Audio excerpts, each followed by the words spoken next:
But yeah, to answer your question about Sting, so I was living in New York at the time. I had moved there in 2008, and Ben and I were, dating on and off again. That's my husband Ben, who I met in Paula Cole's band.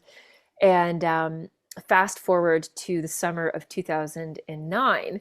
So I'm living in New York, and as you'll so often hear from anyone who's spent any amount of time there, there's this thing we call the New York beatdown, which is that you're there in the city, you're so stimulated, you're meeting people you never dreamed of meeting. You're not only meeting them, you're working with them.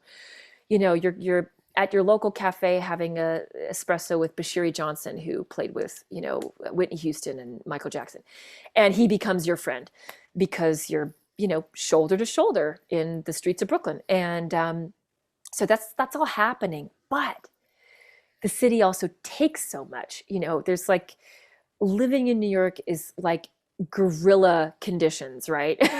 so and and the crazy thing that I think a lot of people don't talk about New York is that you're playing all these gigs and you're being paid like $50 to rehearse twice and then go play a 3 hour gig at the whatever name whatever jazz club or club in the city. And so it's really hard to make ends meet. So I'm like, going through the New York beatdown, and it's August. Actually, it might have been late July of 2009. And I called my dad up, and we're having a heart to heart. And he says, Lila, you should probably just, admit defeat, come back to Canada. You'll have health care again. You'll have an easier life. But I was so attached to New York. I really was. I felt like these were my people. Where had they been my whole life?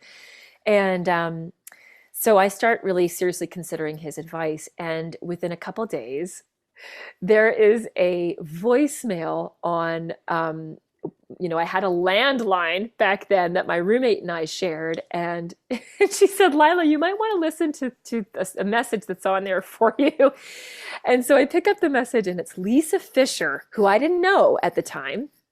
And she's very soft spoken, even though she wails when she's singing with Mick Jagger. She's very soft spoken. Hi, Lila, it's Lisa Fischer. I got your name from Greg Clark. I'm putting together auditions for a project with Sting. Would you come and audition? And it was like, within a day or two that I had to go to this Midtown studio to audition. And I remember laughing and turning to my roommate, who's like, wants to know what this call is all about, right? Because she heard it too.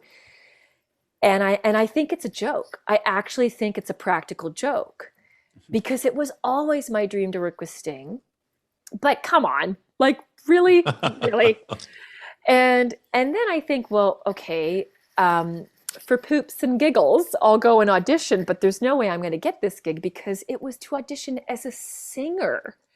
And I hardly considered myself a singer at that time. I mean, I was singing, but it was still just always something that I had nagging doubts about. I wasn't trained as a singer. I had been criticized as a singer. So off I went, and there were a bunch of us, including Lisa, of course. And we just all, like it was like boot camp for singers.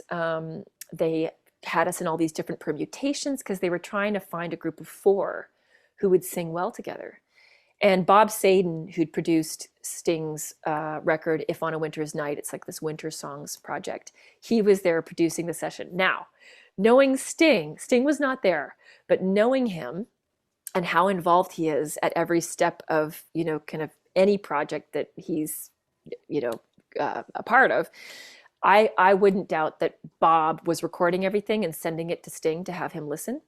Right. And Bob called me that night and he said, we want to bring you back. And again, I just, what? Yeah. How? And so I was brought back a couple days later. I was even asked to recommend somebody. So I recommended this young gal, Joe Laurie, who went on to sing with Sting for years. And so it was me, Joe, and Lisa Fischer, and a few other people, again, just rotating, changing places and trying out all these different parts. And then, yeah, I got an email that said, we'd like you to come to Sting's villa in Tuscany. Wow. I just, Wow. you know, pinch me. And it was just the timing was extraordinary because you go to New York City for the New York dream. And even though that dream was taking shape in like little small and but significant ways, it still wasn't enough to warrant staying. I was still essentially a sinking ship. And so that opportunity came along just when I needed it. So off I went and had the time of my life. Have you met him, Mick? I never have. Okay. He's a total gentleman. He's just kind, gracious, so dedicated, so dedicated. And it was just the fulfillment of a dream to work with him, and we're still in touch. So he's great. Yeah.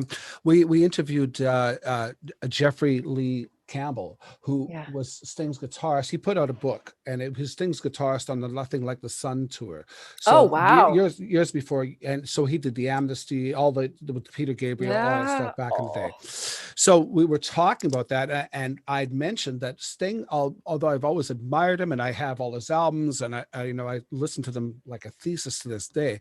And that I was always afraid to meet him because I always figured he would be a nose in the air and I'd have nothing in common with him.